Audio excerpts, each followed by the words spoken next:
Hello friends, welcome to channel guys. So before starting this video एक छोटा message है, आप लोग सुन सकते हैं या अपने वीडियो पहले देख रखा है तो आप स्किप कर सकते हैं। और सबसे पहले आप टेलीग्राम चैनल को ज्वाइन कर लीजिए। यहाँ पर आपको बार कोड दिख रहा होगा या फिर आप डिस्क्रिप्शन बॉक्स में जाएंगे वीडियो के तो वहाँ पर आपको लिंक मिल जाएगा। तो जो वीडियो रहते हैं पेपर 1 या पेपर 2 के मैं शेयर करता हूँ या PDF नोट्स हैं या कोई भी नोटिफिकेशन आपको लगातार मिलता रहेगा, अपडेट रहेंगे आप। तो इस टेलीग्राम चैनल को ज्वाइन कर लीजिए।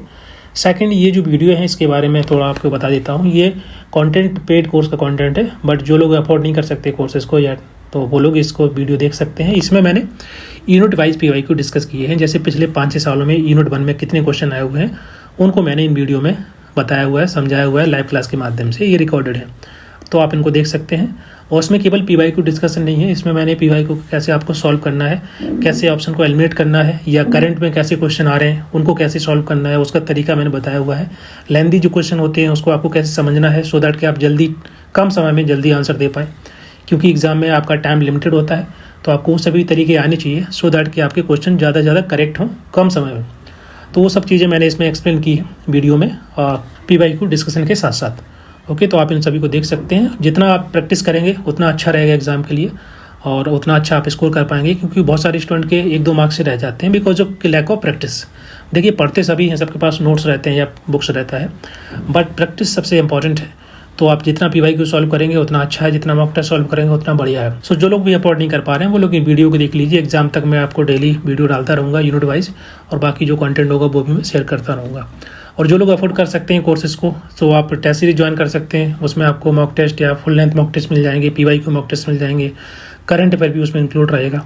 तो आप प्रैक्टिस के लिए भी ये आपका मॉक टेस्ट या टेस्ट सीरीज को ज्वाइन कर सकते हैं, या फिर आप क्रैश कोर्स को ज्वाइन कर सकते हैं, जिसमें आपको इस जो जनवरी में हमारा एग्जाम होगा उसमें जो इंपॉर्टेंट है आपको PDF नोट्स मिल जाएंगे, रिवीजन नोट्स मिल जाएंगे हर एक यूनिट का, और जो टेस्ट सीरीज है वो उसमें साथ में इंक्लूड रहेगी।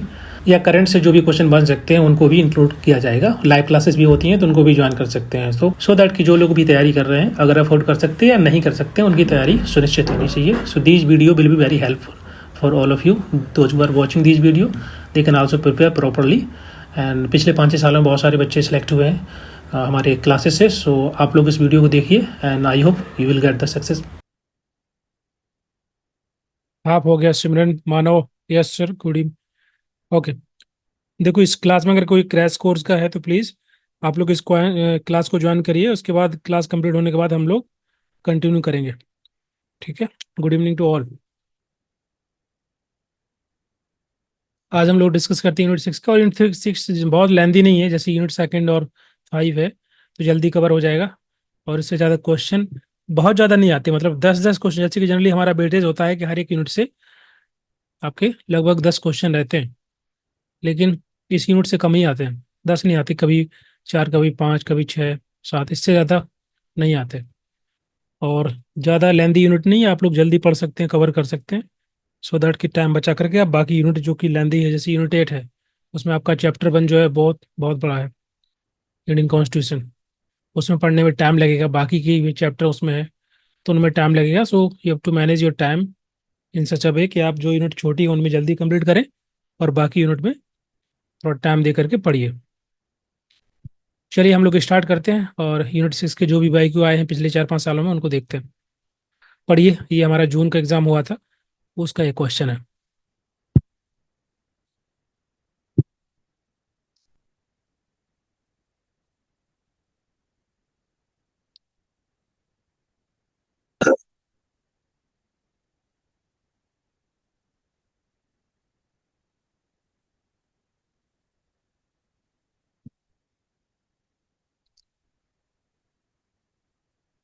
ठीक है बाबू।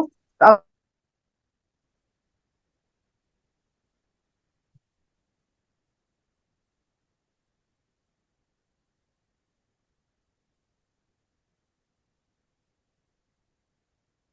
क्या आंसर होगा?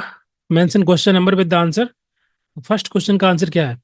Arrange the following steps in process of direction in management और administration from first to the last. आपको बताना है कि पहले से लेकर लास्ट तक जो एडमिनिस्ट्रेशन की जो डायरेक्शन प्रोसेस है उसमें क्या क्या स्टेप्स रहते हैं। Like in the context of social work management या सोशल वर्क एडमिनिस्ट्रेशन, उसमें जो आपका पहले क्रम से लेकर लास्ट तक जो आएगा स्टेप्स उनको बताइए। तो पहला वाला आंसर करेक्ट है, इजी क्वेश्चन है। पहला लिखा है डिफाइनिंग द ऑब्जेक्टिव। तो सबसे पहले पहला स्टेप होता है कि हमको सबसे पहले क्लियरली जो हमारे गोल हैं, जो ऑब्जेक्टिव हैं, उनको आउटलाइन करना। ओके, तो ये सबसे पहले हमारा आएगा ये। सेकंड है ऑर्गेनाइजिंग द एफर्ट। इसका मतलब क्या है, once you set the objective, okay, अब आपको जो रिसोर्सेस हैं उनको ऑर्गेनाइज करना है, इकट्ठा करना है। ओके, और जो टास्क हैं आपको उसको डिस्ट्रीब्यूट करना है with the team and okay. तो आपका सेकंड आ जाएगा organising the effort. Okay, proper तरीके से कोऑर्डिनेशन करना है डिफरेंट एजेंसी के साथ। जो प्लान ऑफ एक्शन होता है वो हमारा इसके अंदर आता है, second organizing the effort. Third है मेजरिंग द वर्क।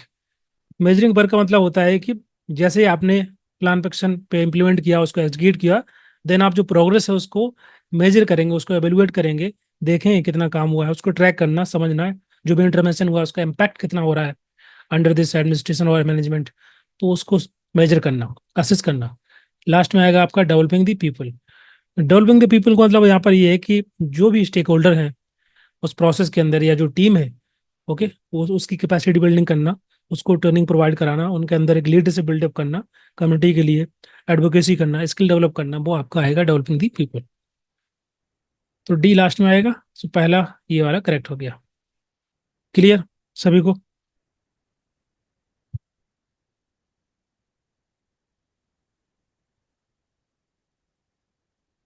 बोलिए।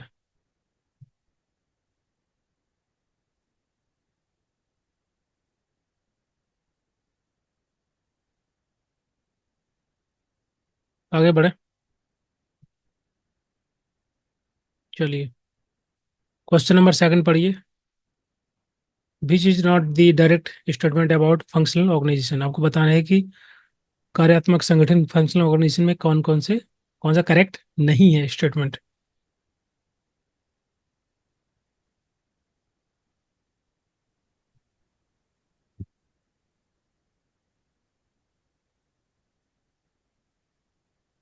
क्या होता है फंक्शनल ऑर्गेनाइजेशन? एनीवन?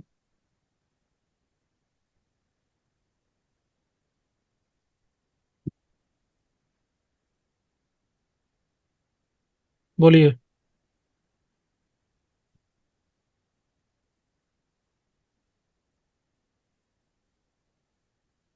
आवाज नहीं आ रहा है, 1 सेकंड, आप एक्चुअली माइक यूज कर रहा हूँ तो आवाज नहीं आ रहा है। हाँ अभी। थर्ड ऑप्शन है। थर्ड ऑप्शन और बाकी? Sir fourth option sir, fourth. नहीं, फोर्थ ऑप्शन क्या क्या है? कौन सा नहीं है सही, ये बताना है आपको, करेक्ट नहीं है। फंक्शनल ऑर्गेनाइजेशन क्या होता है?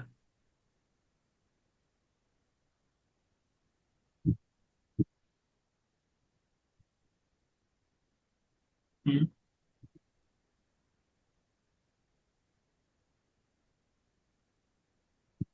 कुछ लोग आंसर दे रहे हैं, पहला कुछ second. Anyone can explain what is the functional organisation?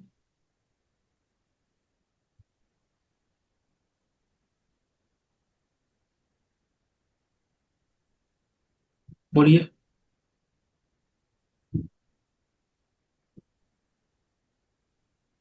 सृष्टि आपका माइक ओपन है, आप कुछ बोल रहे हैं क्या? नहीं सर, सॉरी, एक्सीडेंटली ओपन हो गया। Okay. Bottom to top management.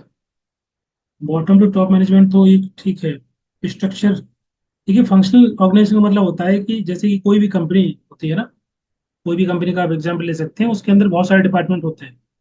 ठीक है, मान लीजिए प्लानिंग डिपार्टमेंट है, ठीक है, और इसके अलावा आपका फाइनेंस डिपार्टमेंट हो गया, ठीक है, और भी कई प्रकार के डिपार्टमेंट होते हैं, प्रोडक्शन डिपार्टमेंट हो गया मान लीजिए, मार्केटिंग डिपार्टमेंट हो गया।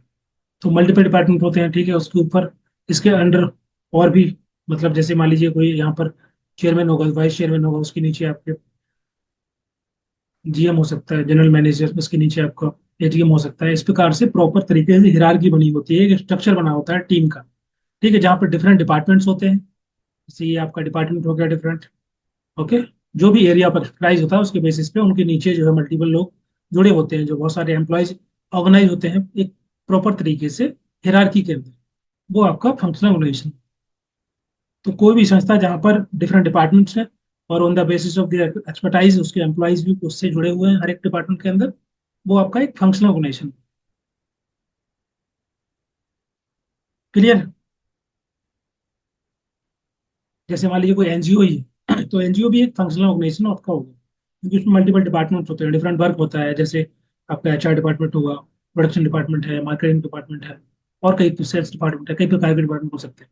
तो ये एक सिंपल हमारा फंक्शनल ऑर्गेनाइजेशन हो गया। अब इसमें पूछ रहा है कि कौन सा सही नहीं है। पहले लिखा है कि functional organisation is not based on the principle of unity of command. तो इज इट राइट और रॉन्ग? यूनिटी ऑफ कमांड तो होती ही है ना इसमें, क्योंकि जितनी ज्यादा स्ट्रक्चर्ड टीम होगी, जितनी स्ट्रक्चर्ड ग्रुप होगा, उसमें यूनिटी ऑफ कमांड तो रहेगा। जैसे कि टॉप लेवल पे आपका मान लीजिए चेयरमैन है या सीईओ है, उसके नीचे आपके एमडी हो गया, या जनरल मैनेजर उसके नीचे, इस प्रकार से एडिशनल जनरल मैनेजर नीचे कोऑर्डिनेटर, इस प्रकार से प्रॉपर तरीके से सीक्वेंस बना होता है। तो ये आपका गलत हो गया। नेक्स्ट है functional organisation is based on the strict discipline. बिल्कुल सही है, स्ट्रिक्ट डिसिप्लिन होता है। नेक्स्ट है लाइन ऑफ अथॉरिटी रहती है in a functional organisation is a functional और डायगोनल। नेक्स्ट है functional organisation is useful for the large scale business, जो कि यहाँ पर अपने आप में एक एग्जाम्पल दिया मैंने कि बड़े स्केल पर, लार्ज स्केल पर जो है कोई भी संस्था जब काम करती है, वर्क करती है, तो वहां पर इसी प्रकार के फंक्शंस होते हैं। ओके, हर एक डिपार्टमेंट अपनी तरह से काम करता है, स्पेशलाइज जो उसकी एक्सपर्टाइज होती है, सो दैट कि पूरी कंपनी को उसका बेनिफिट हो अपने अपने डिपार्टमेंट का। तो लार्ज स्केल बिजनेस के लिए भी फंक्शनल डिपार्टमेंट यूजफुल होता है। Line of command, line of authority होती है इस किसी भी फंक्शनल ऑर्गेनाइजेशन के अंदर। पहला वाला जो है गलत है, क्योंकि यहाँ पे लिखा है principal of unity of command की आधार नहीं होता है। तो ये जो प्रिंसिपल है यूनिटी ऑफ कमांड, इसी बेसिस पे होता है। ये गलत हो गया। यहाँ लिखा है कौन सा नहीं है सही, तो यही वाला नहीं। क्लियर?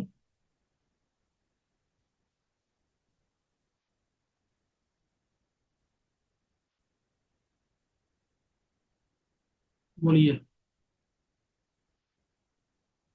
चलिए नेक्स्ट क्वेश्चन, क्वेश्चन नंबर 3 पढ़िए। The change in the number of clients in organisation was involve with is known as non entropy, organisational entropy. problem, deflation, and political vulnerability.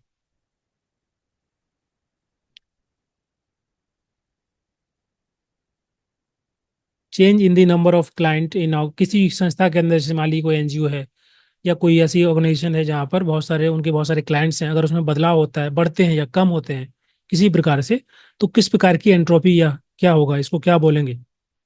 इसको एनवायरमेंटल एंट्रोपी बोल सकते हैं, या organisational entropy, या problem depletion, या political vulnerability. बताइए क्या होगा। देखिए एंट्रोपी का मतलब क्या होता है? एंट्रोपी का सिंपल मतलब होता है किसी प्रकार का एक डिसऑर्डर या रैंडमनेस या चेंजेस, ठीक है, या किसी प्रकार का ब्रेकडाउन। तो वो एंट्रोपी को दिखाता है मेजर करने के लिए। बेसिकली अगर हमको मेजर करना है किसी भी संस्था के अंदर, जैसे यहाँ पे लिखा है पहला, सेकंड वाला ऑर्गेनाइजेशनल एंट्रोपी, इसका मतलब है कि ऑर्गेनाइजेशन के अंदर, किसी भी संस्था के अंदर we can measure the disorder और रैंडमनेस और इनएफिशिएंसी और breakdown within the organisation, that is a entropy. जैसे for example number of client किसी संस्था के अंदर बढ़ जाते हैं या कम हो जाते हैं, है ना, तो डिफिकल्टी आएगी, क्योंकि उनके पास मैन पावर ज़्यादा होगी पहले से, और उनके क्लाइंट कम हो गए, तो मैन पावर किस प्रकार से यूज़ करेंगे, वो अंडर यूटिलाइज हो जाएगी। ठीक है, तो इस प्रकार से उसको एंट्रोपी बोलते हैं कि किसी प्रकार का किसी ऑर्गेनाइजेशन के अंदर, सिस्टम के अंदर किसी प्रकार से डिसऑर्डर या रैंडमनेस रहता है या इनएफिशिएंसी होती है within the organisation, that is called organisation entropy. Clear?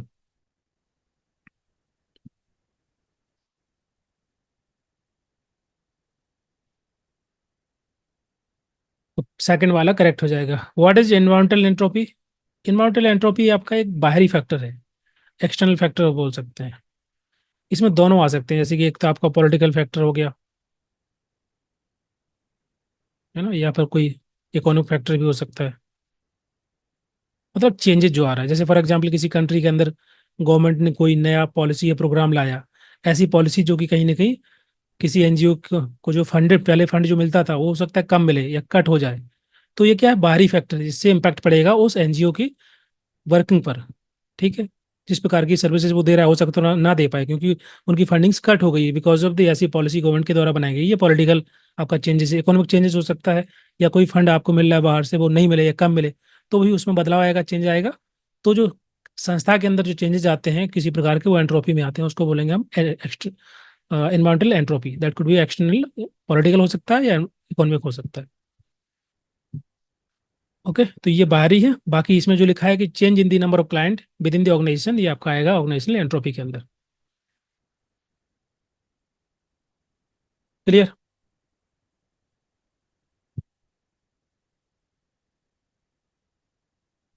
Second वाला करेक्ट हो जाएगा। और कोई ऑप्शन?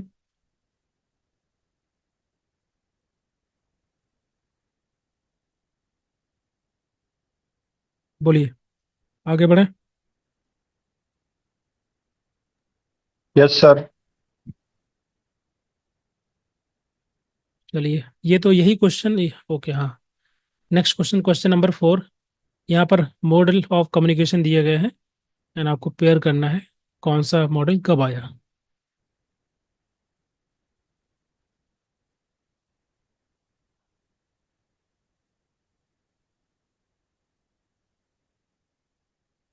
यूनिट 6 से बहुत डिफिकल्ट क्वेश्चन नहीं आए थे इस बार। ये मान के चलो डिफिकल्ट मान सकते हैं, क्योंकि ईयर याद नहीं रहता है। ये पेपर वन में भी आता है क्या इस टाइप का क्वेश्चन? सर ईयर वाला नहीं आता। ओके। बाक मॉडल मॉडल। ऑफ सर आया, मतलब पहले आ चुका है सर, अब नहीं आया, अब नहीं आता मतलब। Okay. Berlo model of communication, Schramm model of communication, Shannon and Weaver model of communication, और एक और है कोई, ligand model of communication.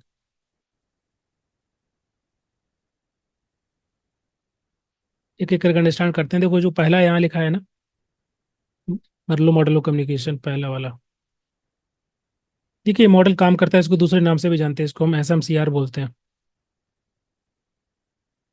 S का मतलब होता है सेंडर, एम का मतलब होता है मैसेज, जो हम भेज रहे हैं इन्फॉर्मेशन, सी का मतलब होगा आपका चैनल जिसके माध्यम से हम भेजेंगे इन्फॉर्मेशन, और आर का मतलब हो गया रिसीवर। ठीक है। जैसे मान लीजिए कोई सोशल वर्कर है, ठीक है, थेरेपिस्ट है, तो जो कोई काउंसलिंग दे रहा है किसी पर्सन को, तो सोशल वर्कर हमारा क्या होगा? सोर्स हो गया, सेंडर हो गया, मतलब यहाँ से। ठीक है, कम्युनिकेट करेगा, गाइडेंस देगा, तो आपका जो मैसेज हो गया, गाइडेंस या काउंसलिंग, जो भी इन्फॉर्मेशन शेयर कर रहा है। चैनल क्या होगा?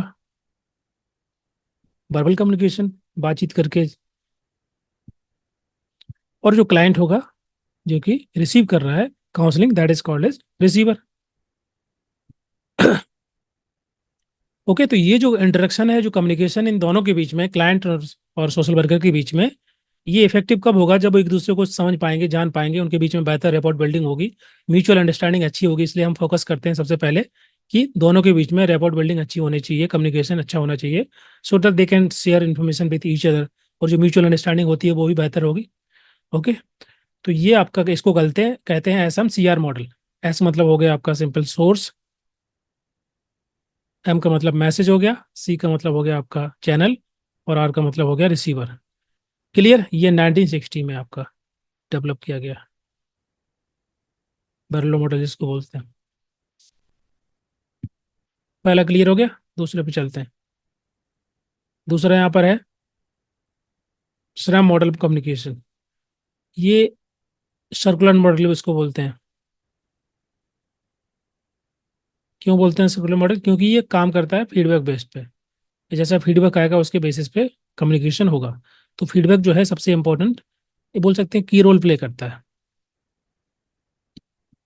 ठीक है, जैसे आपका जो एक आपके सेंडर हो गया, यहाँ से एक रिसीवर हो गया, तो they can switch the role.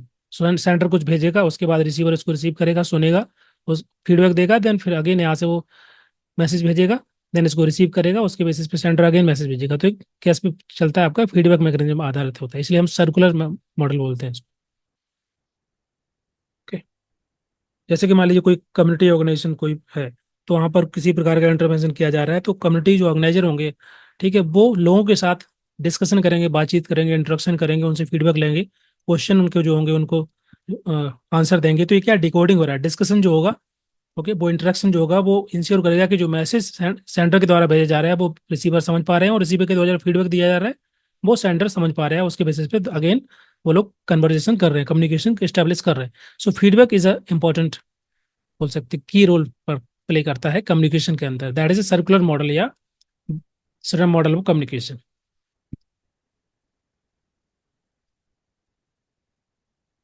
बताइए, समझ में आ रहा है? Sir, I think Shrem model will be the 1954, sir. Sorry. Shrem model. हाँ हाँ It will be in 1964, 1954, sir, actually. हाँ, सही है, वो आपका 90-50 हो रही है, तो ये यहाँ नहीं दिया है ना। Okay, then option in the options it was mentioned 1964 na. ठीक है, बाकी ऑप्शन से आप पेयर कर पाएंगे, वो हो सकता है यहाँ गलती से लिख गया होगा। कोई नहीं, मैं लिख देता हूँ सबका अलग अलग। बर्लो मॉडल का हो गया 1960, और नेक्स्ट स्टैंडर्ड मॉडल आपका 1949, और ये आपका हो गया 1964। अब पेयर कर लो, पेयर हो रहा है बाकी। 1960 तो है इसमें, ओके। 1949 भी है, 1954 नहीं है। हाँ, ठीक है, कोई नहीं, उसी के अकॉर्डिंग हम लोग चेंज कर लेंगे। नेक्स्ट इसमें है शैनॉन एंड बीबर मॉडल। ये क्या है, कौन सा मॉडल है, एनीबडी? ये जो टेलीकम्युनिकेशन हमारा टेलीकम्युनिकेशन प्रोसेस होता है ना, बातचीत करने का, वो इसी पे आधारित है।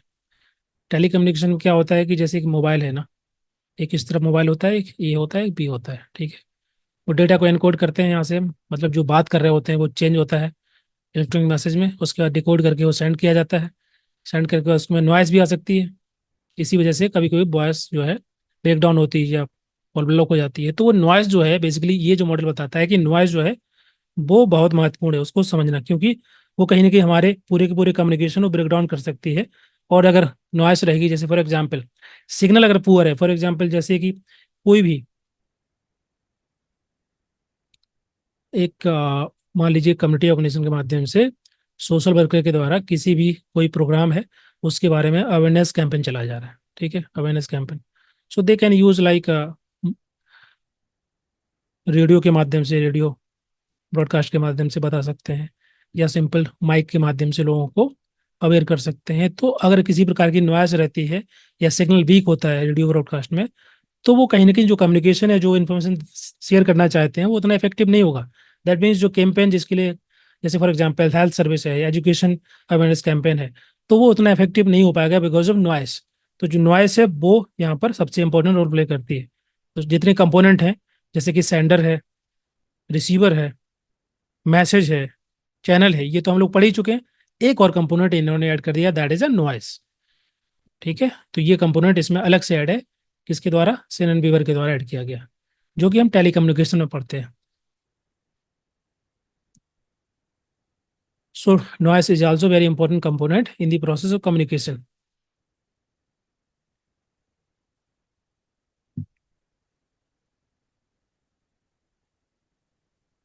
क्लियर है तीसरा वाला?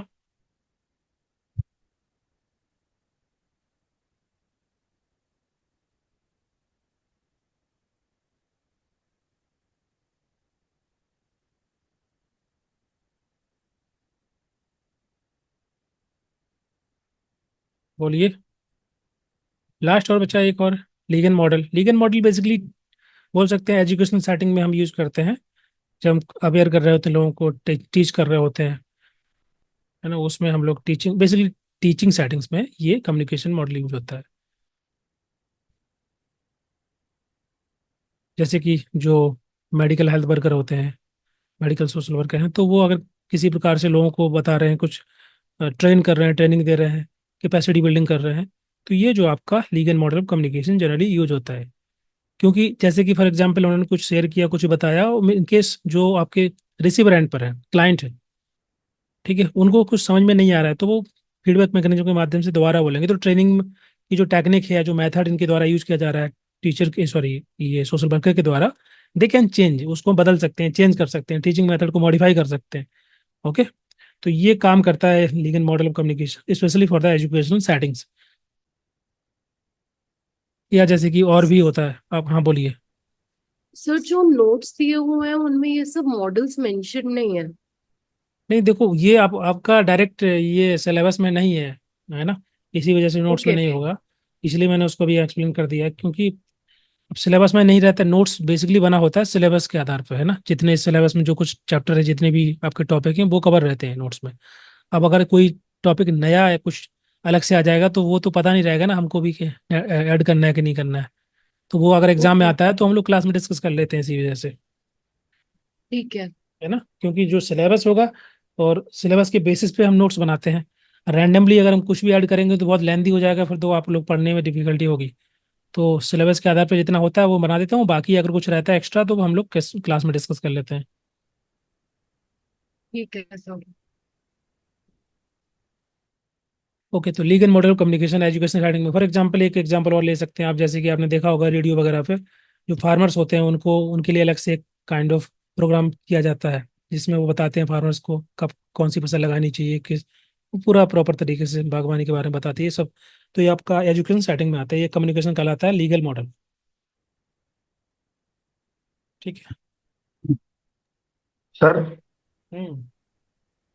सर तो ये तो बाकी मॉडल से भी कर सकते हैं, इसमें डिफरेंस क्या है? क्या बोल रहे हैं? सर ये तो बाकी मॉडल से भी कर सकते हैं ना? सी, यहाँ पर कर तो सकते हैं कभी कभी, जैसे मैं आप लोगों को बताता हूँ बहुत सारे जो थ्योरी अप्रोचेज होती हैं, तो वो हम सेपरेटली बताते हैं, क्योंकि किसी ने कोई मॉडल दिया हुआ है तो उसका मॉडल है, उसको बताना पड़ेगा। बाकी हम मल्टीपल मॉडल्स यूज करते हैं, मल्टीपल थ्योरी यूज करते हैं। तो ये जो कम्युनिकेशन मॉडल है, ये हम एक साथ कई यूज कर सकते हैं। ऐसा नहीं है कि आपको एक ही यूज करना है, लेकिन जो मॉडल इनके द्वारा दिया गया है तो उनका नाम रहेगा उसमें, तो उनके द्वारा उनका क्या कंट्रीब्यूशन है वो उसको मैंने मेंशन किया। जैसे कि यहाँ पर मैंने बताया जो सेनन एंड बीबर मॉडल, तो ये भी एक आपका कम्युनिकेशन मॉडल ही है। इसमें इन्होंने एक चीज ऐड कर दी, दैट इज नॉइस। इन्होंने कहा कि बाकी कंपोनेंट हैं, सेंडर भी है, रिसीवर भी है, चैनल भी है, और साथ में एक नॉइस कंपोनेंट भी होता है। तो इसी प्रकार से बाकी सबका अपना अपना थोड़ा बहुत कंट्रीब्यूशन होता है, तो सबकी थ्योरी एक्सप्लेन करनी पड़ती है। बाकी आप एक ही मतलब कुछ भी आपका उसमें मल्टीपल मॉडल्स आप यूज कर सकते हैं, मल्टीपल मॉडल कम्युनिकेशन यूज कर सकते हैं, या और किसी मॉडल से और को समझ सकते हैं अगर समझना है आपको तो।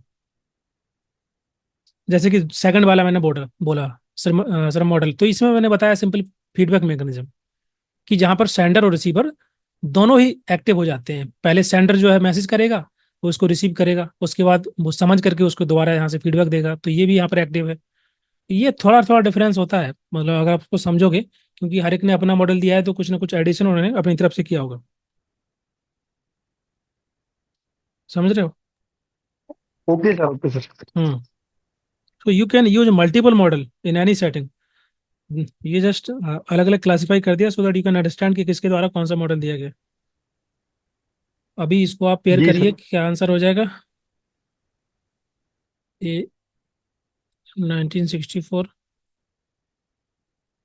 मॉडल, 1949, 1954 हो गया, और कौन सा बचा बेरलो मॉडल, 1960। तो we will pair the second, we will pair with the NSC 49 D 64। यहाँ कौन सा बचा? फोर्थ बचा ना, फोर्थ को चेंज कर दो।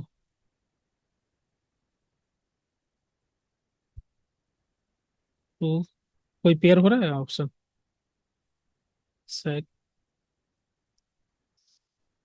1960 तो हो गया पेयर, बी का फर्स्ट के साथ पेयर कर रहे हैं लोग, 64।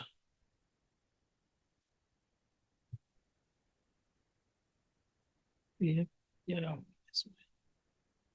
54 कहाँ गया, 64 लिखा हुआ है, अच्छा। ठीक इसको हम 54 कर देते हैं।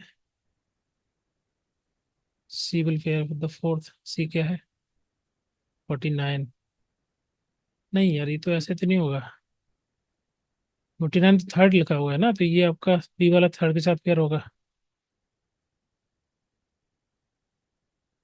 पता नहीं यार, ये मैंने गलती लिखा है या क्वेश्चन में था। देखना पड़ेगा एक बार। ये जो ऑप्शन हमने लिखे हैं यहाँ पर, I don't know, No, sir. Sir ये Options only ऑप्शन wrong. मतलब Rest match of he the नहीं कर things रहा are. उससे। मैच नहीं कर रहा है ना, तो कुछ मिस्टेक है। ठीक है, जो नहीं। मैंने अभी लिखा है आप वही लिख लीजिए, बाकी मैं एक बार क्वेश्चन देख लूंगा कभी, क्योंकि टाइप करने से कभी कभार ना गलती हो जाती है, तो शायद वो गलत टाइप हो गया होगा, या हो सकता है क्वेश्चन में कुछ।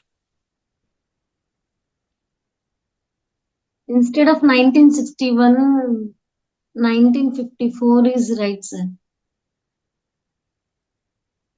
कौन सा वाला? Options में option fourth C? option, sir. 1961 is not there now. हाँ, वो नहीं है,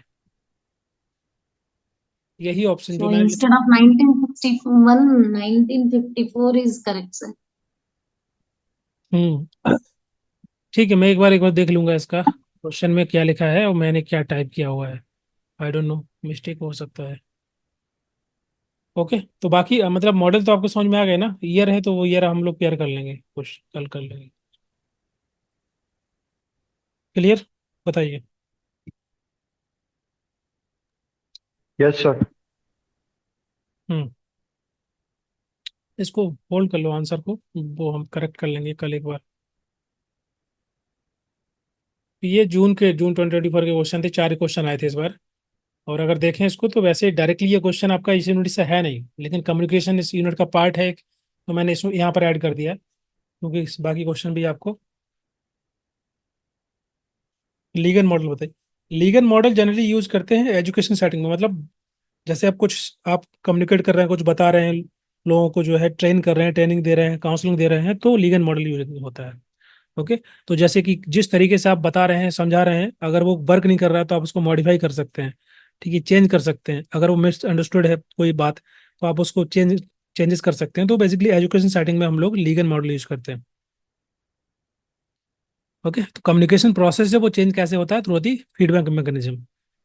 ये जो भी फीडबैक होगा उसके बेसिस पे हम चेंजेस कर लेंगे मेथड्स को या मॉडल्स को जो हम यूज करने वाले हैं, just to train the people और कम्युनिटी।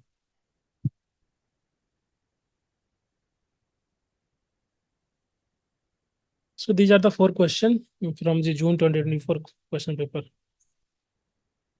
अब वैसे देखा जाए तो डायरेक्टली क्वेश्चन तो ऐसा ये कौन सा है, ये मान सकते हैं इसको। चलो 4 क्वेश्चन हो गए, आगे बढ़ते हैं। ये दिसंबर 2023 क्वेश्चन पेपर के हैं, पढ़िए क्या लिखा है।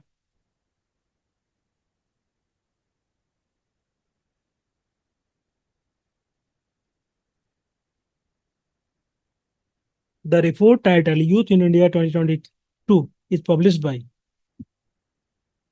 Youth in India. ये जो है एनएसओ के द्वारा।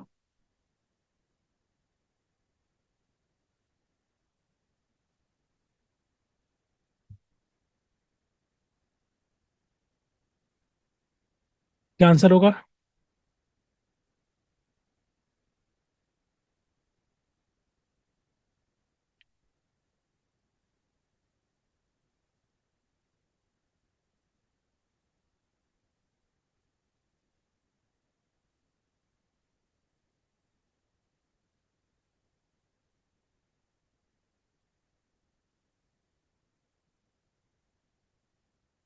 बोलिए, आंसर दीजिए सब लोग।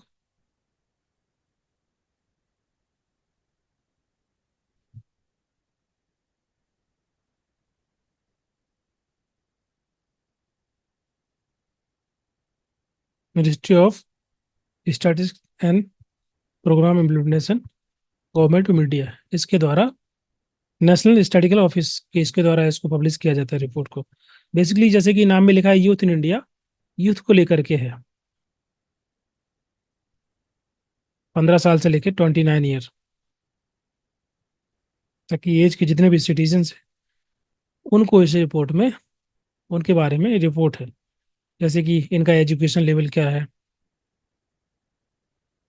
ना, या आपका हेल्थ को लेकर के जितने इंडिकेटर हो सकते हैं, एनीमिया है या बाकी के मोर्टेलिटी रेट, ठीक है, मैरिटल स्टेटस, जेंडर, सेक्स, वो सभी चीज़ें जो सोशियो इकोनॉमिक आपका इंडिकेटर हो सकते हैं, उन सभी के बारे में ये रिपोर्ट तैयार की गई है। ठीक है, इसमें मल्टीपल डेटा, जैसे कि इसके द्वारा जो डेटा यूज किया गया है वो आपका ministry of health and family welfare के द्वारा, इसके अलावा दूसरी मिनिस्ट्री ऑफ एजुकेशन है, क्योंकि एजुकेशन रिलेटेड डेटा यहाँ पर है।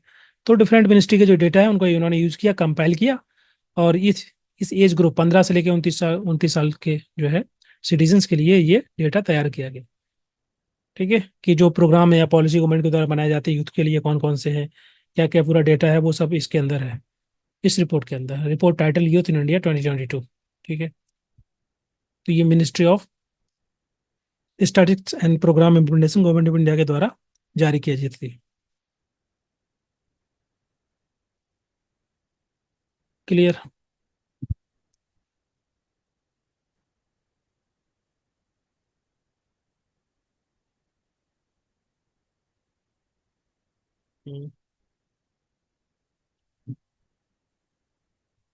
अब ये क्वेश्चन देखो डायरेक्ट ऐसा आ गया है जनरली। अब इसको कैसे कनेक्ट करेंगे थे अपने सिलेबस से? सिलेबस में ऐसे नहीं क्वेश्चन होते हैं, या कुछ कुछ क्वेश्चन वो अपनी तरफ से पुटअप कर देते हैं, बना देते हैं। कहीं ना कहीं आपको किसी किसी यूनिट से कनेक्ट करना है, तो इसलिए मैंने यहाँ पर इसको ऐड कर दिया था। वैसे ये क्वेश्चन आपका यूनिट 7 में ही जुड़ सकता है, सोशल पॉलिसी वाला। कोई नहीं, आगे बढ़े।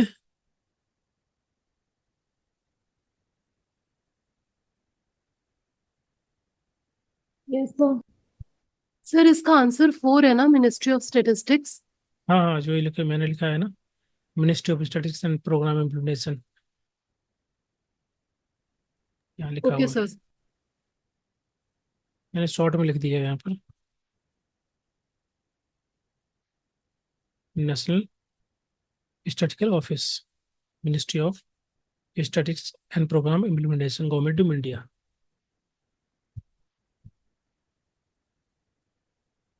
फोर्थ वाला करेक्ट हो जाएगा। क्वेश्चन नंबर सेकंड पढ़िए, क्या लिखा है?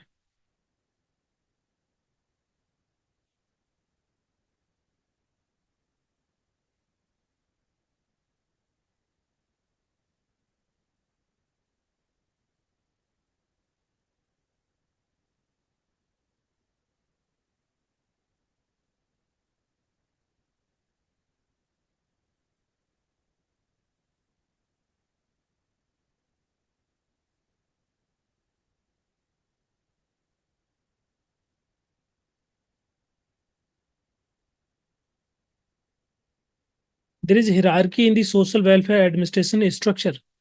यहाँ पर बोल रहे हैं कि समाज कल्याण प्रशासन संरचना में एक पदानुक्रम है, एक हिरार्की है। दूसरा स्टेटमेंट दिया है कि leadership, decision making capacity, power are the essential element of administrative process.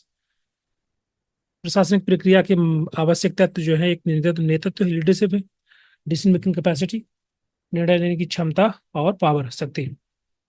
दोनों ही स्टेटमेंट आपके सही हैं, उसमें कुछ गलत लिखा नहीं है, दोनों करेक्ट है। क्योंकि हिरार्की का मतलब यहाँ पर ये होता है कि प्रॉपर, आपने देखा होगा, डिफरेंट लेवल ऑफ अथॉरिटी होती है ना। डिसीजन मेकिंग पावर डिस्ट्रीब्यूट की जाती है डिफरेंट पोजीशंस में। आप कोई भी गवर्नमेंट डिपार्टमेंट देख लीजिए, तो उसमें आपका एक प्रॉपर हिरार्की होती है। जो डिसीजन मेकिंग पावर होती है वो भी डिस्ट्रीब्यूटेड होती है डिफरेंट पोजीशंस में, ठीक है, डिफरेंट अथॉरिटी को। Next, leadership, decision making capacity, power are the essential element. ये महत्वपूर्ण एलिमेंट है, क्योंकि लीडरशिप जो होती है वो आपको डायरेक्शन देती है किसी भी संस्था के अंदर क्या करना है, एक क्या चॉइसेस होनी चाहिए, decision making process, so they have the ability to make decision, right decision. Okay, और जो अथॉरिटी होगी वो सही तरीके से जो पावर है उसको यूटिलाइज करेगी, क्या सही है क्या सही नहीं है, इफेक्टिव फंक्शन संस्था को चलाने के लिए। तो ये आपके तीनों सही हैं, लीडरशिप, डिसीजन मेकिंग कैपेसिटी और पावर। ये तीनों के तीनों बहुत ही महत्वपूर्ण होते हैं किसी भी एडमिनिस्ट्रेशन प्रोसेस के अंदर। पहला वाला करेक्ट होगा। यस, कोई कुछ बोल रहा है?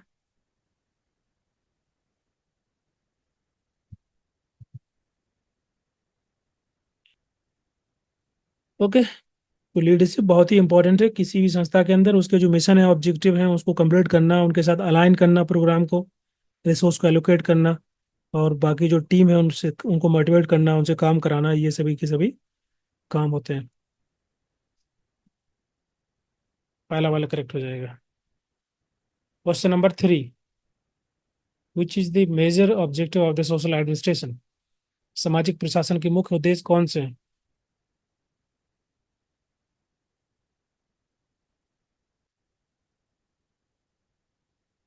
जैसे कि यहाँ लिखा है सोशल एडमिनिस्ट्रेशन, मतलब यहाँ पर हम बात करेंगे सोशल एडमिनिस्ट्रेशन मतलब क्या होता है कि यहाँ पर सोसाइटी एज ए होल हम वेलबींग को प्रमोट करते हैं बेसिकली।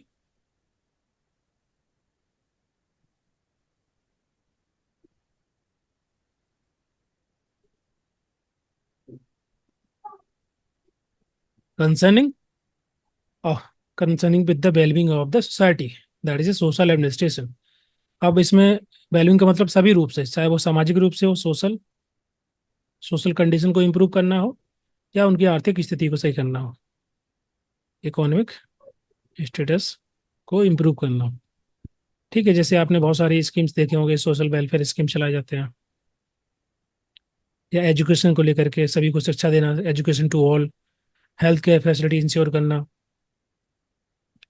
जिनके पास घर नहीं उनको शेल्टर प्रोवाइड करना, हाउसिंग। ठीक है, रोजगार के लिए भी, एम्प्लॉयमेंट के लिए भी स्कीम्स होते हैं। तो ये क्या है हमारा, कि हम किस प्रकार से सोसाइटी की मदद कर पाएं सामाजिक आर्थिक स्थिति इनकी इंप्रूव करने के लिए, दैट इज सोशल एडमिनिस्ट्रेशन। क्या लिखा है इसमें, economic development and social development, social development and personal development, economic development and personal development, और पर्सनल फैमिली, क्या होगा सही? देखो मैं अभी बात कर रहा था सोशल और इकोनॉमिक, है ना, दोनों। पर्सनल डेवलपमेंट तो होगा ही होगा, लेकिन फोकस हमारा जो होता है वो सोसाइटी पे होता है, ना कि इंडिविजुअल पर, सोशल एडमिनिस्ट्रेशन पर। तो यहाँ पर हम फोकस करते हैं किस प्रकार से उनकी सामाजिक और आर्थिक स्थिति को इम्प्रूव करना, बेहतर करना। तो पहला वाला करेक्ट हो जाएगा।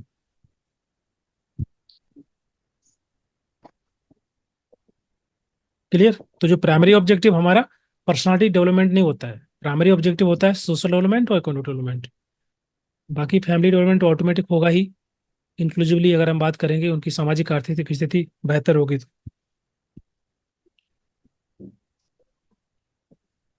Clear to all?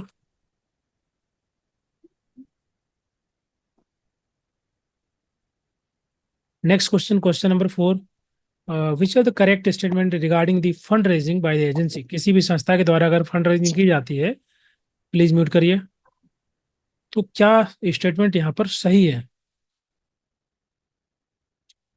बताइए।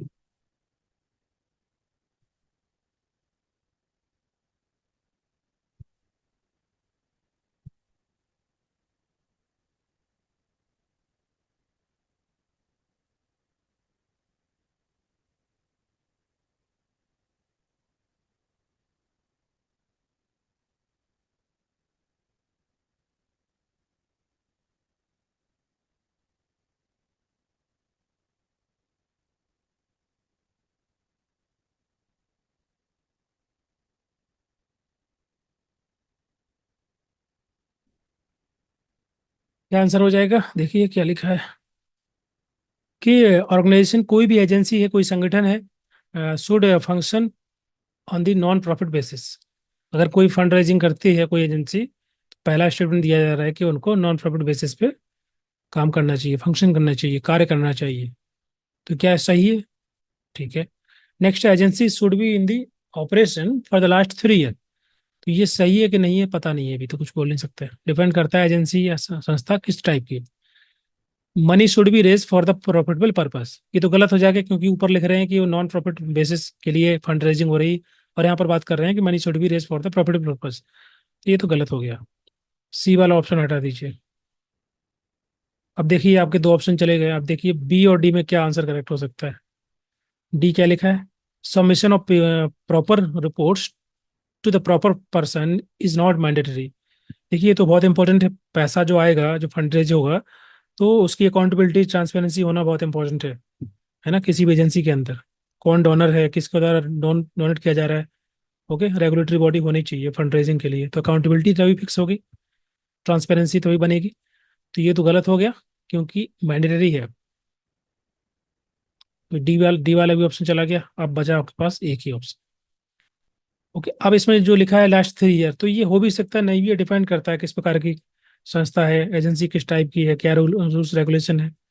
सो नाउ आपके पास ऑप्शन कोई है नहीं, यही ऑप्शन बचा है, तो आप इसको मार्क कर दीजिए।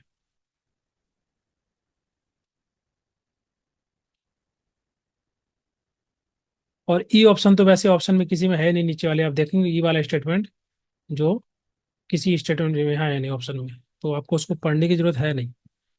क्वेश्चन के मतलब एग्जाम में देते हैं, ऐसे यहाँ पढ़ सकते हैं। इसमें क्या लिखा है कि agency must have the specialised department for fund raising. ये बात ठीक है, डिपेंड करेगा, लेकिन एजेंसी किस टाइप की है ना। अगर बड़ी एजेंसी है, बड़ा कोई संस्था है, तो ऑफकोर्स उनके सेपरेट डिपार्टमेंट होने चाहिए। अगर कोई छोटी एजेंसी है, छोटी संस्था है, तो may be they can manage with in the department, एक ही डिपार्टमेंट से मल्टीपल काम करा सकते हैं, कर सकते हैं। तो ये स्टेटमेंट तो आपका इतना सही नहीं है, लेकिन यहाँ ऑप्शन दिया ही नहीं है,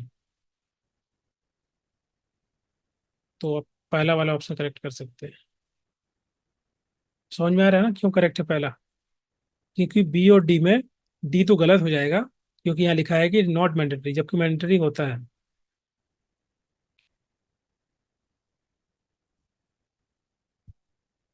क्लियर? उमा रानी, थर्ड ऑप्शन नहीं होगा, पहला ही होगा। सर वो नोट छूट गया तो नहीं देख पाए थे। हाँ ओके। बट यही आपको ध्यान रखना, एग्जाम में एक्चुअली यही होता है ना, कभी कभी स्टेटमेंट में कहीं नोट लिखा होता है, हम लोग ध्यान नहीं देते हैं, है ना। तो ये सब चीजें sir money should be raised for profitable purposes, वो भी तो करेक्ट है। फंड एक रेजिंग। बार सी, हाँ हाँ। हाँ तो प्रॉफिटेबल, नॉन प्रॉफिट, ठीक है समझ आ गया, सॉरी सर। हाँ, दो आपको पहला वाला स्टेटमेंट पढ़ेंगे तो उससे आपको आइडिया लग जाएगा।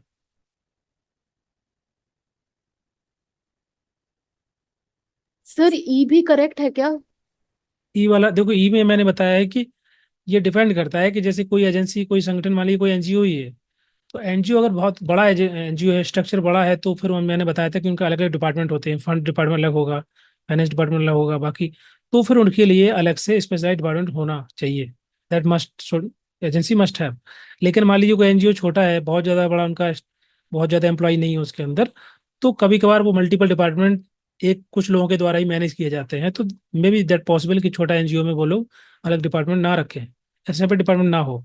तो ये जो स्टेटमेंट है आपका, वो सही भी हो सकता है, नहीं भी, गलत भी हो सकता है ये, लेकिन ऑप्शन यहाँ दिया ही नहीं है, तो आप उसको हटा ही सकते हैं बस। ठीक है। तो ये डिपेंड करेगा एजेंसी किस टाइप की है। अगर यहाँ दिया होता है इसमें प्रॉपर कि एजेंसी किस टाइप की है, तो आप आंसर लगा सकते थे, बट सिंपल एजेंसी लिखा है उन्होंने, तो एजेंसी किस टाइप की है वो आपका इंपॉर्टेंट है यहाँ पर। उसके बेसिस पे हम बोल सकते हैं कि डिपार्टमेंट सेपरेट होगा कि नहीं होगा।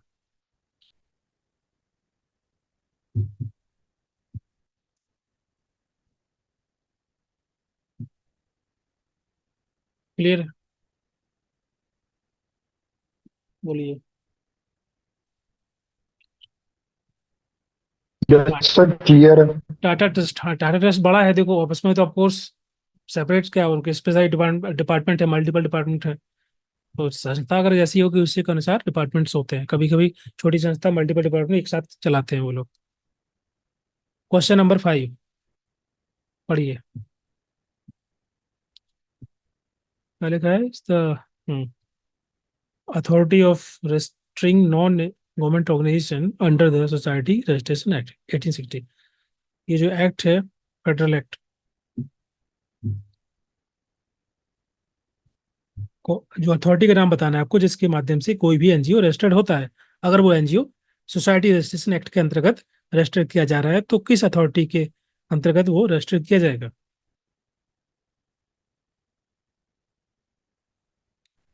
ऑप्शन नंबर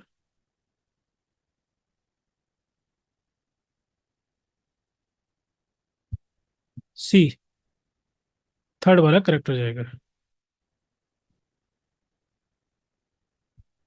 ऑफिस ऑफ, क्या लिखा है, रजिस्ट्रार ऑफ सोसाइटी। तो ये तो आपका हो गया स्टेट लेवल पर।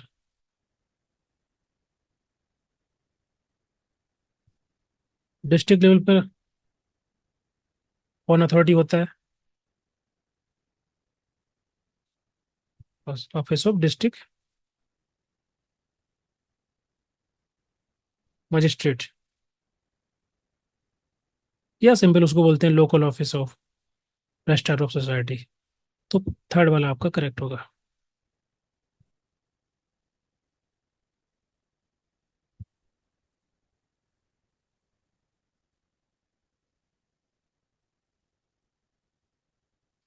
अच्छा, कितने मिनिमम नंबर ऑफ जो है मेंबर चाहिए under the society registration act, अगर सोसाइटी रजिस्टर कराना है, एनीबडी?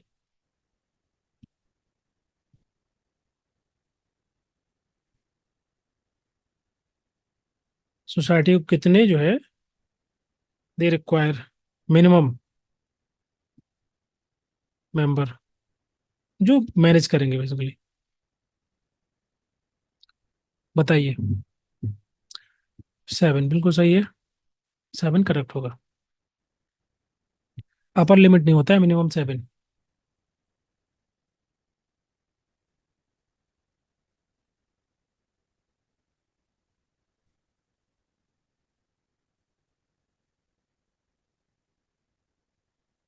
इसके अंदर मेन इंस्ट्रूमेंट क्या होता है, ये भी एग्जाम में एक बार पूछा गया था। मेन इंस्ट्रूमेंट क्या होता है सोसाइटी के लिए?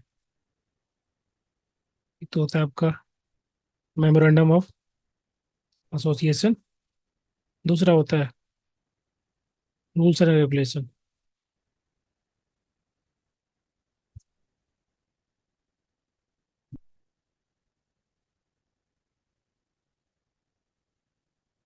ठीक है, तो इस क्वेश्चन का आंसर जो है तीसरा है, registrar of society. Registrar of society.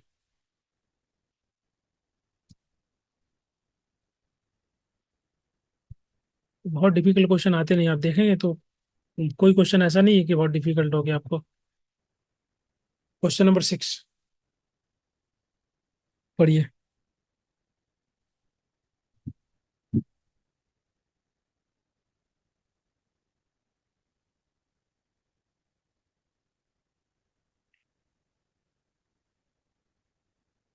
PREM, division of ministry of social justice and empowerment, means basically PRM का फुल ये बताना है आपको क्या है इसका मतलब।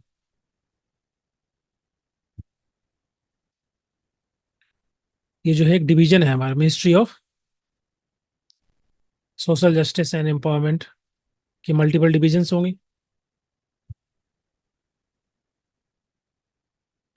एक आप उसमें PRM हो गया, प्लानिंग,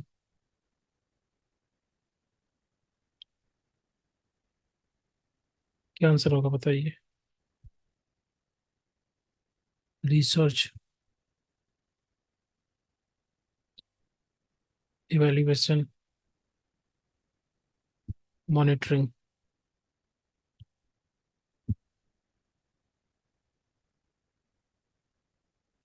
तो ministry of social justice and empowerment मतलब जो भी मिनिस्ट्री के माध्यम की जो भी स्कीम्स रहती हैं, सोशल वेलफेयर स्कीम्स है, इनिशिएटिव प्रोग्राम है, तो उनको देखना, उनके लिए जो है ये आपका डिवीजन बनाया गया है कि कैसे प्लानिंग करनी है, कैसे आपका रिसर्च कंडक्ट करना है, एवेल्युएट कैसे करना है, मॉनिटरिंग, वो सभी चीज़ें PRM डिवीजन करती है। इसी प्रकार की और भी डिवीजन है आपका इस मिनिस्ट्री के अंतर्गत, बताइए कौन कौन सी है? शेड्यूल कास्ट वेलफेयर का डिवीजन है एक, ठीक है। OBC के लिए भी है welfare of backward class division. एक आपका सोशल डिफेंस डिवीजन है।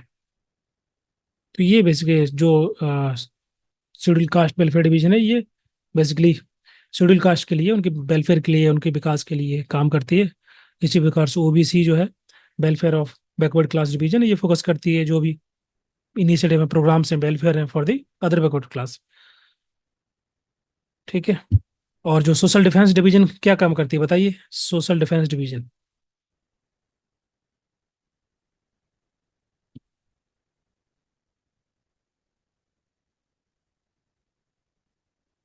सोशल प्रोटेक्शन, एम्पावर करना, जो वेनेबल सेक्शन है,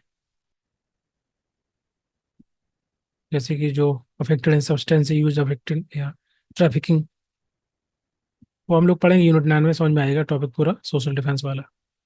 तो ये कुछ डिविजन्स हैं जो कि इस मिनिस्ट्री के अंदर है, उसमें से एक डिवीजन का इन्होंने पूछ लिया। बताइए प्रीम डिवीजन किस लिए है? तो जो भी मिनिस्ट्री की जो भी प्लानिंग होती है, जो भी प्रोग्राम्स होते हैं, उनका प्रॉपर तरीके से मूल्यांकन करना, प्रोग्रेस देखना, उनकी मॉनिटरिंग करना, ये सब काम रहते हैं। Planning, research, evaluation, monitoring.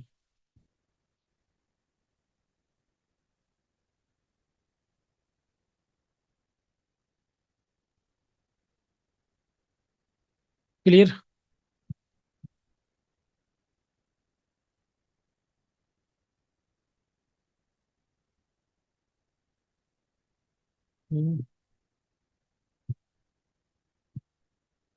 बोलिए। चलिए, next question. Which divisions are operating under ministry of social justice empowerment? Again question आ गया सेम, अब बता दीजिए। अभी मैंने डिस्कस किया, schedule caste welfare division, schedule social defence division, प्रेम division, women and child development और women welfare of the OBC division, backward class.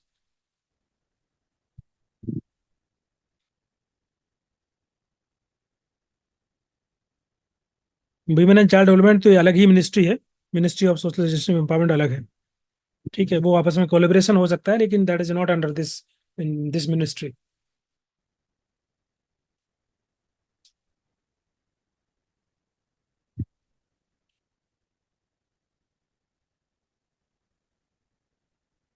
तीसरा वाला करेक्ट हो जाएगा, ठीक है।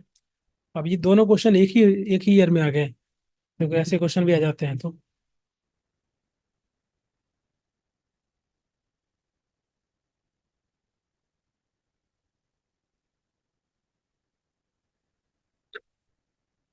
चलिए, ये हो गया यहाँ तक। कितना क्वेश्चन था इसमें? इसमें 7 क्वेश्चन आया हुआ था दिसंबर वाले एग्जाम में। जून का देखिए, पढ़िए, जून 2023 में क्वेश्चन कौन कौन से आए हुए हैं।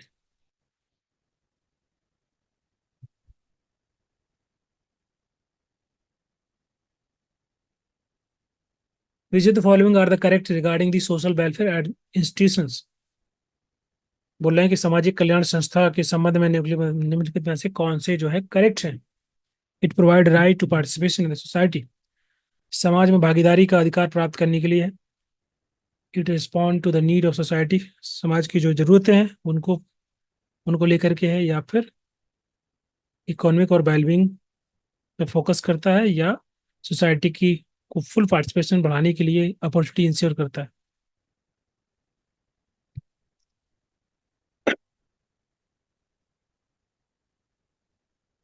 देखिए, सोशल वेलफेयर इंस्टीट्यूशंस मतलब संस्थान है, ये सर्विसेज देते हैं, है ना, ताकि लोगों की जो भी डिसएडवांटेज या मार्जिनाइज सेक्शन है, जो वल्नरेबल ग्रुप हैं सोसाइटी के, उनकी जो नीड है, उनकी जो प्रॉब्लम्स हैं वो एड्रेस हो सके, नीड फुलफिल हो पाए, उसके लिए है, ना कि पार्टिसिपेशन बढ़ाने के लिए, ठीक है।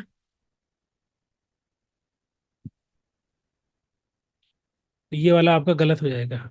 It respond to the need of society, बिल्कुल समाज की जो जरूरतें हैं, ग्रुप की, सोसाइटी की, उनको पूरा करना। It emphasis on the economic and social wellbeing, जो कि मैंने पहले बताया, सोशल वेलफेयर इंस्टीट्यूशंस, इसका काम होता है समाज की जो सामाजिक आर्थिक जरूरतें हैं उनको पूरा करना, और ये भी करेक्ट हो जाएगा। नेक्स्ट है, it provide an opportunity to participate fully in the society, तो ये भी आपका सही हो गया, है ना, क्योंकि उनकी जो बेसिक नीड है, जैसे कि रोटी, कपड़ा और मकान, हेल्थ केयर फैसिलिटी, एजुकेशन, वो सब उनको प्रोवाइड होगी, तो क्या होगा, उनकी क्वालिटी ऑफ लाइफ बेहतर होगी, इंप्रूव होगी, शिक्षा मिलेगी, रोजगार मिलेगा, सोशल सपोर्ट मिलेगा, तो of course they will that provide an opportunity to participate fully in the society. So B C D will be right answer। बाकी पहला वाला करेक्ट नहीं है, क्योंकि इसका फोकस सोसाइटी में पार्टिसिपेशन बढ़ाने के लिए नहीं है। That not provide any right to participation. Justice, equity ensure करना, प्रमोट करना, social justice, social that can help, that can play important role, but not provide any right. तो ऑप्शन नंबर डी करेक्ट हो जाएगा।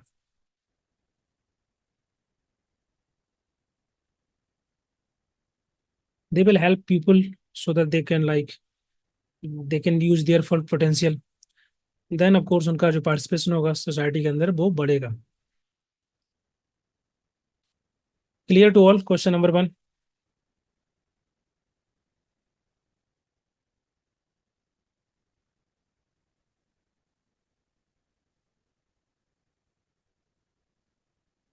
Question number 2।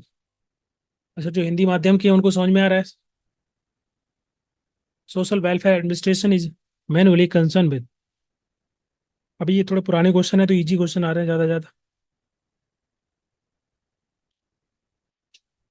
क्या answer होगा बताइए? And जो हिंदी माध्यम के हैं उनको, Hindi medium people, Social welfare administration is mainly concerned with the democratization of administration, maximizing the number of beneficiary, sensitizing administration, delivering the social welfare services.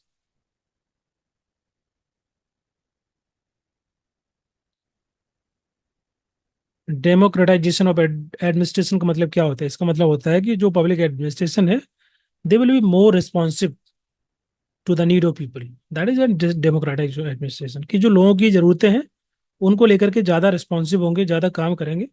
That is meaning. Maximising number of beneficiary, is it right? देखिए, primary goal नहीं होता है ये social welfare administration का। उनका काम होता है कि जो सर्विसेज हैं वो लोगों तक पहुंचाना। नेक्स्ट है सेंसिटाइजिंग एडमिनिस्ट्रेशन। इसका मतलब क्या होता है? मतलब होता है कि जो पब्लिक एडमिनिस्ट्रेशन है उसको अवेयर करना, जागरूक करना, ताकि जो लोगों की नीड है, जो डिसएडवांटेज ग्रुप है, मार्जिनलाइज कम्युनिटी है, उनकी जो नीड है उनके बारे में वो ज़्यादा जागरूक हो जाना, ज़्यादा जाने समझे। अगर ज़्यादा अवेयर होंगे तो हेल्प कर पाएंगे। That means sensitising administration, administration को संवेदनशील बनाना। नेक्स्ट, डिलीवरिंग दी सोशल वेलफेयर सर्विसेज। जो भी सामाजिक कल्याण सेवाएं हैं उनका, उनको डिलीवर करना, ये मेन इंपॉर्टेंट काम होता है सोशल वेलफेयर एडमिनिस्ट्रेशन का। Is it clear? डिलीवरिंग में सब कुछ आ जाता है। प्लानिंग करना है ना, इम्प्लीमेंटेशन करना, जो प्रोग्राम बनाया गया है उसको एवेल्युएट करना, सर्विसेज लोगों तक पहुंचाना, ये सब काम रहते हैं आपके सोशल वेलफेयर एडमिनिस्ट्रेशन के। Just to deliver the social welfare service, ये काम रहता है।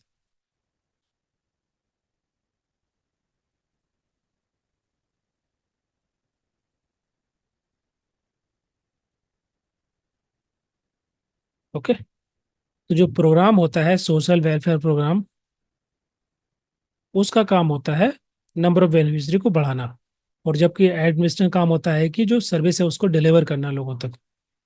Clear to all?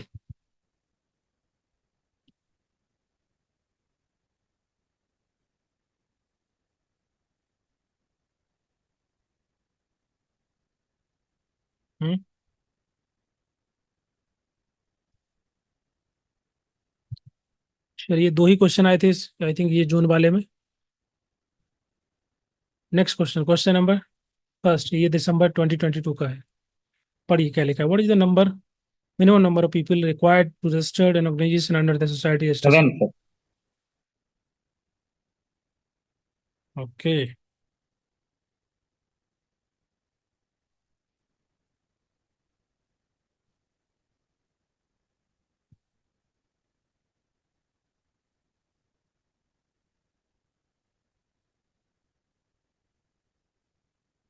कितना अभी बताया था मैंने? 7। ट्रस्ट के लिए कितना चाहिए?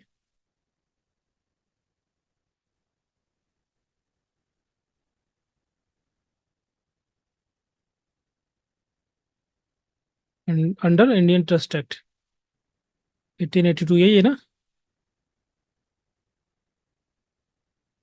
दो चाहिए, दो ट्रस्टी चाहिए मिनिमम।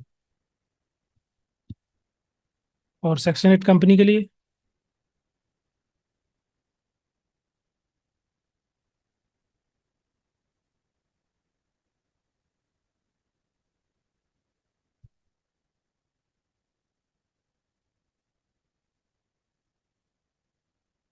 कोई बोल रहा है 3, कोई 5 बोल रहा है।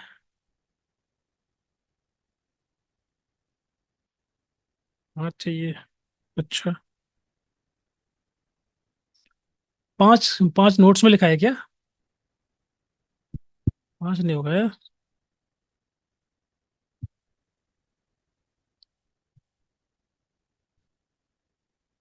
और एनीवन?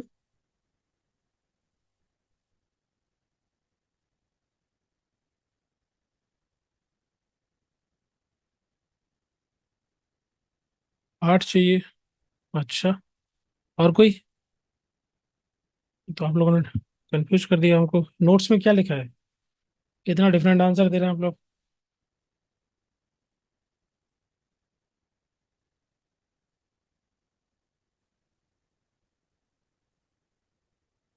दो लिखा है, दो मिनिमम चाहिए। ये आपका प्राइवेट कंपनी के लिए,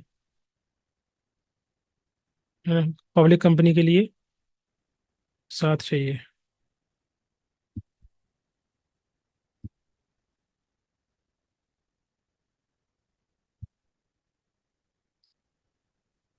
ओके, 8 नहीं होगा यार, इतना मुझे याद है 7 और 2 है। एक बार चेक कर लेते हैं।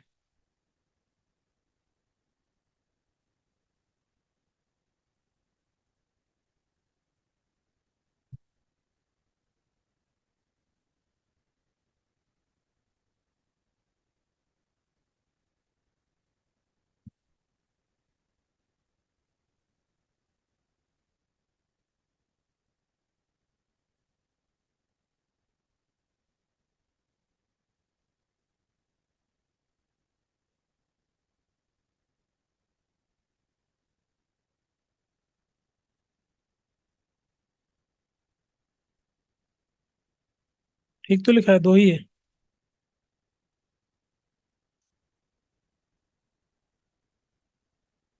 ठीक है।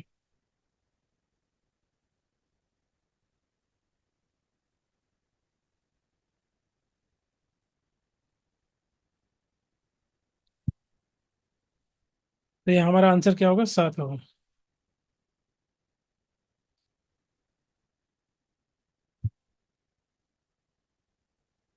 क्लियर है सभी को?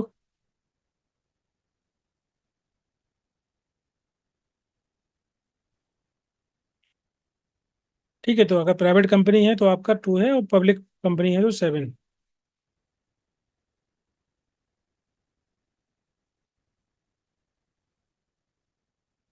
क्वेश्चन नंबर सेकंड, ये बहुत इंपॉर्टेंट क्वेश्चन है, एग्जाम में आया नहीं, बहुत दिन से आ सकता है। whose name is associated with the PUSD CURB?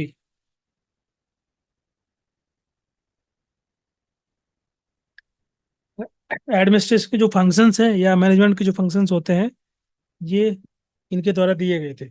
ये जो एक्रोनीम्स है, इसका फुल फॉर्म भी पता रहना चाहिए आपको।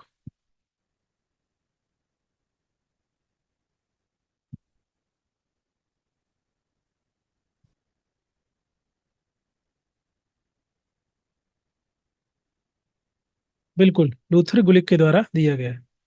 ये एक अमेरिकन पब्लिक एडमिनिस्ट्रेशन थ्योरिस्ट थे। इनके द्वारा ये कुछ इसको हम जनरली मैनेजमेंट के फंक्शन बोलते हैं या एडमिनिस्ट्रेशन के, बात एक ही है। पी का मतलब होता है आपका प्लानिंग, बताते जाइए आप लोग। ओ का मतलब? ऑर्गेनाइजिंग, बाकी लोग आंसर लिखिए। स्टाफिंग, हाँ हाँ, बाकी लोगों को भी बोलने दीजिए, या वो लोग, आप लोग टाइप करके लिखिए। Directing, coordinating, reporting, budgeting.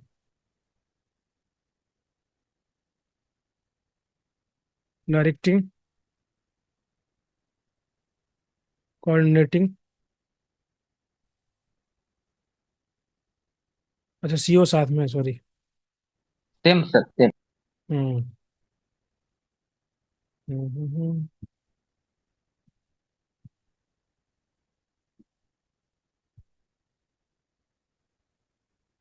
Reporting and budgeting. तो ये फ्रेमवर्क बनाया गया है कि क्या क्या की फंक्शंस होते हैं मैनेजमेंट के, किसी भी संस्था के अंदर, किसी भी ऑर्गेनाइजेशन के अंदर। ठीक है, लूथर गुलिक के द्वारा इनको दिया गया था। एग्जाम में आ भी सकता है। लास्ट में जो है ई, और ये आपका एवेल्युएशन, फीडबैक, ये बाद में ऐड हो गया।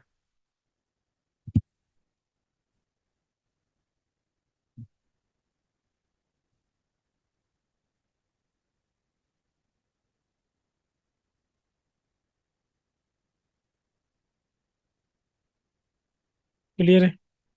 आगे बढ़े।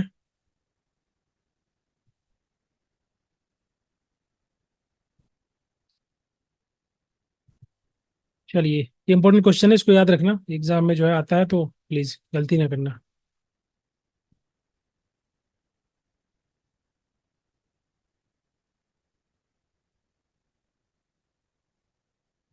पढ़िए क्वेश्चन।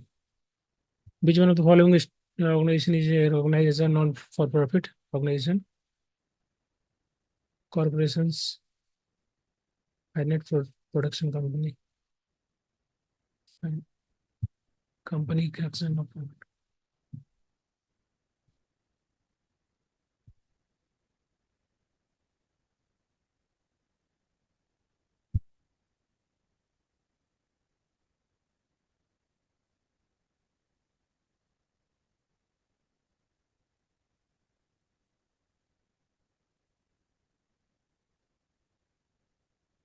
क्या आंसर होगा? नॉन फॉर प्रॉफिट कंपनी बोलते हैं, या इसको हम जो भी चैरिटेबल एक्टिविटी होती है बेसिकली उसके लिए, जैसे आर्ट है, साइंस है, उसको प्रमोट करना, या शिक्षा के लिए, पॉवर्टी को खत्म करने के लिए, या इस प्रकार के जो ऑब्जेक्टिव होते हैं कंपनियों के, उसके लिए बनाया जाता है। उसको हम नॉन फॉर प्रॉफिट कंपनी बोलते हैं, या सेक्शन 8 कंपनी।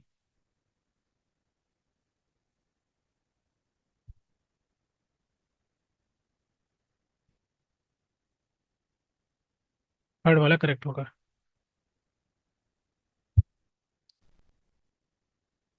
बहुत सारे कंपनी है, उनका नाम बताइए एक दो इंडिया के अंदर। किराई है, इसको बोलते हैं चाइल्ड राइट एंड यू। एक और है आपका प्रथम एजुकेशन फाउंडेशन। ये सब आपके सेक्शन 8 कंपनी है। सेवा हो गया, ऑक्सफैम हो गया, ऑक्सफैम इंडिया, है ना। तो बहुत बहुत सारी ऐसी आपकी फाउंडेशन होंगी, एनजीओ हो गए, जो कि sorry non for profit company के अंदर आएंगे। प्रधान हो गया, बिल्कुल। तो बेसिकली जो भी कंपनियां, जो भी सॉरी ये नॉन प्रॉफिट कंपनी जो कि काम करती है, उनका जो प्राइमरी ऑब्जेक्टिव होता है कि चैरिटेबल एक्टिविटी करना, या शिक्षा के क्षेत्र में, या गरीबी को खत्म करने के लिए, या हेल्थ को लेकर के, या किसी भी इस प्रकार के चैरिटेबल ऑब्जेक्टिव के साथ कंपनी बनाई जाती हैं, तो वो आपके इस company section 8 of Indian company act के अंदर आते हैं। बहुत सारे होंगे, कुछ तो हमको याद नहीं होगा नाम, बट यू कैन अंडरस्टैंड कि कौन सी जो है संस्था किसके लिए काम कर रही है, क्या ऑब्जेक्टिव उसका। CHRP, ठीक है।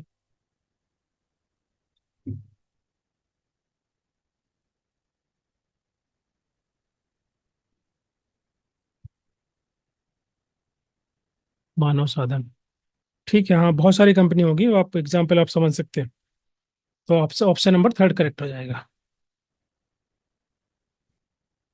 World vision. Next question number 4। ये भी बहुत इंपॉर्टेंट क्वेश्चन है, एग्जाम में कई बार पूछा गया है, most important. The residual welfare model of social policy. अच्छा, ये सोशल पॉलिसी का क्वेश्चन यहाँ डाल दिया मैंने, लेकिन हाँ इसको आप समझ सकते हैं यहाँ पर भी।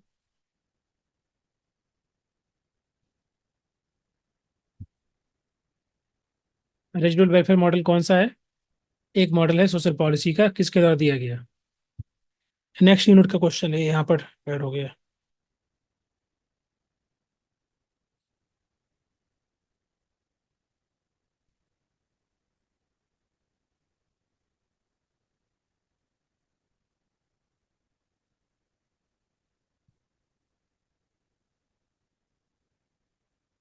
RM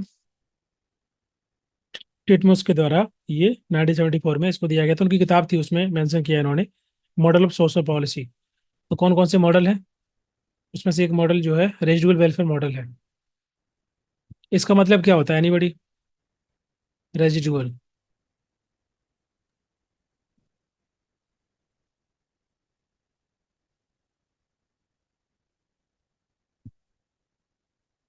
इसका मतलब है कि इनका मानना है कि जो सर हाँ जी बोलो। सर गवर्नमेंट सिर्फ लास्ट रिजॉर्ट पे हेल्प करेगी। हम्म, ठीक है। और कोई? ठीक है, सही है आपका।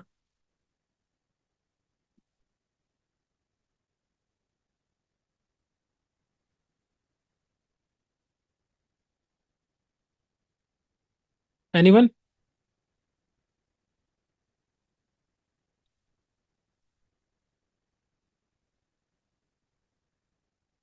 ओके, देखो हर एक इंडिविजुअल की नीड दो प्रकार से फुलफिल हो सकती है, ये जो है मॉडल मानता है। ठीक है, दो दो चैनल के माध्यम से the need of individual can be fulfil. एक तो हो गया आपका प्राइवेट मार्केट,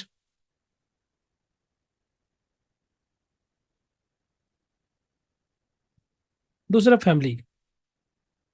पहले तो फैमिली फैमिली आता है प्राइमरी, तो फिर आगे मार्केट हो गया। तो अगर मान लीजिए दोनों ब्रेक डाउन हो जाते हैं तो ऐसे केस में जो है टेम्परेरी बेसिस पे गवर्नमेंट जो है इंटरवीन करेगी। अगर सिस्टम ब्रेक डाउन हो जाता है, जैसे मान लीजिए कोविड था, तो कोविड में क्या हो गया था, कंपनी मतलब बाहर से आप कुछ ले नहीं सकते थे इधर उधर से, या जो गरीब लोग थे इसलिए उनको बहुत दिक्कत हो रहा था क्योंकि इंडस्ट्री बंद हो गई थी, उनका रोजगार खत्म हो गया था। अब फैमिली कब तक वहन करेगी, उनके पास पैसा भी नहीं होता है। तो बोल सकते हैं एग्जाम्पल कोविड ऐसा एग्जाम्पल है जहाँ पर kind of system break down हो गया था, प्राइवेट मार्केट क्लोज हो गया था, फैमिली भी सपोर्ट नहीं कर पा रहे थे। तो उस केसेस में गवर्नमेंट ने जो स्पेशली जो वनेबल थे या जो ज़्यादा गरीब थे उनके लिए गवर्नमेंट के द्वारा कुछ इनिशिएटिव लिए गए थे कि उनको जो है जैसे कि खाने पीने की व्यवस्था की, जैसे आपका आटा हुआ या बेसिक जो चीज़ें हैं वो पहुंचाई जा रही थी लोगों तक, राशन का सामान। तो ये क्या है आपका टेम्परेरी बेसिस के लिए, इसको हम बोलते हैं रेजिडुअल वेलफेयर मॉडल। ठीक है।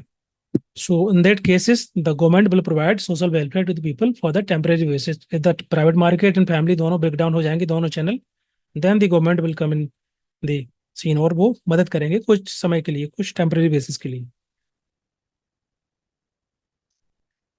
क्लियर।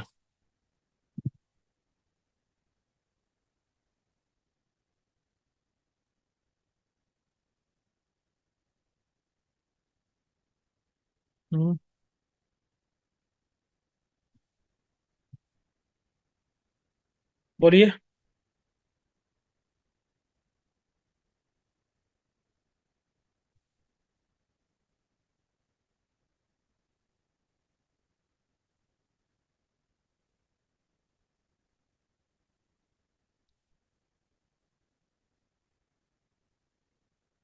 चलिए पहला आंसर करेक्ट होगा। नेक्स्ट क्वेश्चन, क्वेश्चन नंबर 5 पढ़िए। वैसे इसके और जो और भी मॉडल है जो हम लोग पढ़ते हैं, ये तो सोशल पॉलिसी के मॉडल है, लेकिन हम लोग जब पढ़ते हैं सोशल वर्क के अंदर तो model of social welfare administration में भी हम लोग मॉडल पढ़ते हैं। ये जो एक तो मैंने आपको बता दिया, इसमें से पहला तो आपका फैमिलियल मॉडल है,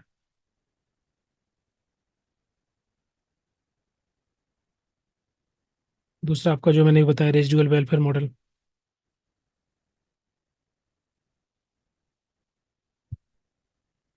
तीसरा होता है आपका अचीवमेंट परफॉर्मेंस मॉडल, नेक्स्ट है आपका इंस्टीट्यूशनल रेज डिस्ट्रीब्यूशन मॉडल।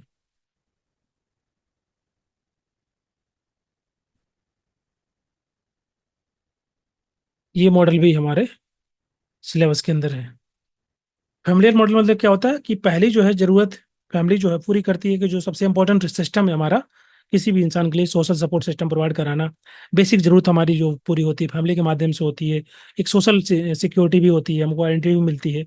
जैसे कि अब बच्चे हैं तो उनके लिए उनकी मतलब उनकी नर्चरिंग केयर करना, उनका एजुकेशन प्रोवाइड कराना, उनकी आर्थिक स्थिति को जो है इंश्योर करना, इकोनॉमिक सिक्योरिटी इंश्योर करना, वो फैमिली का काम होता है। तो पहला सिस्टम सबसे स्ट्रॉन्ग सिस्टम है वो हमारा फैमिली सिस्टम। दूसरा हो गया रेजिडुअल वेलफेयर मॉडल जो मैंने आपको बता दिया। तीसरा अचीवमेंट परफॉर्मेंस मॉडल। इसका मतलब क्या होता है, ये इस क्वेश्चन का हिस्सा नहीं है, मैं लास्ट वाले क्वेश्चन के बारे में बात कर रहा हूँ। अचीवमेंट परफॉर्मेंस मॉडल ये इंपॉर्टेंट है, इसलिए मैं अभी डिस्कस कर रहा हूँ क्योंकि ये क्लास एंड हो जाएगा तो इसको हम लोग समझ लेते हैं। ये होता है मेरिट बेस्ड। जैसे होता है ना कि आप किसी कंपनी में काम करते हैं तो अगर आपकी परफॉर्मेंस वो एवेलुएट करेंगे, आपने कैसा परफॉर्म किया है, आपकी मेरिट क्या है, आपकी प्रोडक्टिविटी कितनी है, उसके बेसिस पे जो है आपके एफर्ट को वो इंसमेटा मतलब पैसा दे करके या बोल सकते हैं किसी भी फॉर्म में वो मदद करते हैं, हेल्प करते हैं। That is called as achievement performance model. ठीक है, रिवार्ड्स दे करके, अवार्ड्स दे करके, इसको हम हैंडमेड मॉडल बोलते हैं।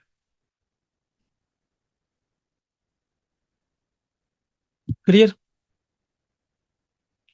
तो जो सोशल नीड है दैट कैन बी फुलफिल